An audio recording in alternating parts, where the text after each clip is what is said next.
Good afternoon. My name is First Sergeant Joseph Pelletier, and today I'm going to be giving you an info brief on why the Army needs to return to the Apft. So just a brief history on how the Army has tested physical fitness throughout the years. We're looking at around 1858 was the first standardized test at U.S. Military Academy at West Point. And then for the next 100 years, we were kind of going through multiple iterations of how we were going to test soldiers. Finally, in 1980, we came up with the Army Physical Fitness Test, which was 2 minutes of push-ups, 2 minutes of sit-ups, followed by a 2-mile run. And we were using that specific fitness test from 1980 all the way up through 2021 when it was replaced with the Acft, or the Army Combat Fitness Test. All right, so we had 40 years of success with one, and we're still kind of working out the kinks with the next one. Here's the problem with the Acft. The Acft is a burden of units. As you can see here, the cost of equipment, the size of the evaluation area, and then the time and space that it takes to execute the Acfts is significantly larger and more difficult than what it used to do to execute the Apft, excuse me. So basically, to order a set of Acft equipment, you're looking at about $2,000 per set.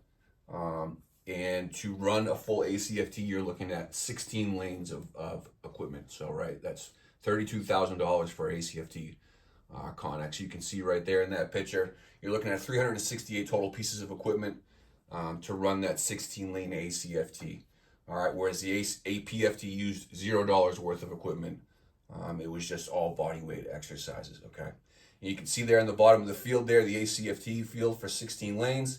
It's about the size of a football field, whereas before with the Apft, you could do it basically in a sidewalk size area, a long thin strip of terrain wherever, where soldiers could do push-ups and sit-ups. They both require a 2-mile course at the end, so there's no change there. The time that it takes, you're looking at about 2 hours to run an Acft. That's the time that you would need to give the soldiers to get through all of the events. Whereas the Apft, you could knock it out in, a half an hour, 35 minutes. If you're doing onesies and twosies, say you got a new soldier coming to the unit, or you have somebody that has recently failed a physical fitness test and they're reevaluating, you're only testing one soldier. You're able to do that much quicker with the Apft. So if we return to the Apft from the Acft, what it's going to do is it's going to save units money.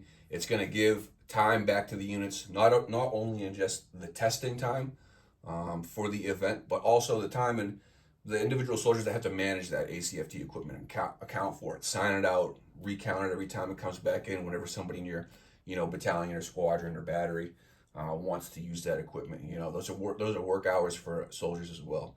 All right, it allows for smaller groups to be tested, as we talked about with the previous slide. With the incoming soldiers, the soldiers that have failed previous fitness tests in the past. We can knock those guys out easier, and what that does is that leads to increased level of readiness, right? Because we're able to do these tests with less amount of man hours while still getting a good gauge on physical fitness, we're able to input those scores and keep up to date and make sure that our soldiers are meeting those benchmarks that the Army requires of them, okay? So kind of just to wrap it all up here, we talked about the problem that we have now with the Acft, the solution, and kind of what we want to do moving forward. I just want to reiterate that for 40 years we had great success with the Apft. We use the Apft events in all of our elite schoolhouses around the world, whether that's SFAS, whether that's Ranger School, whether that's going to get your EIB or ESB, right? Those are different exercises than what we have with the Acft because they can functionally measure fitness well, right? And you can do it with less impact to the unit. All right, we're going to free up time, we'll free up money, hopefully, free up those soldier hours, setting up, tearing down, while still maintaining a highly physically fit force and continuing to be ready, right, to go fight tonight. So that would conclude my brief. Take any questions.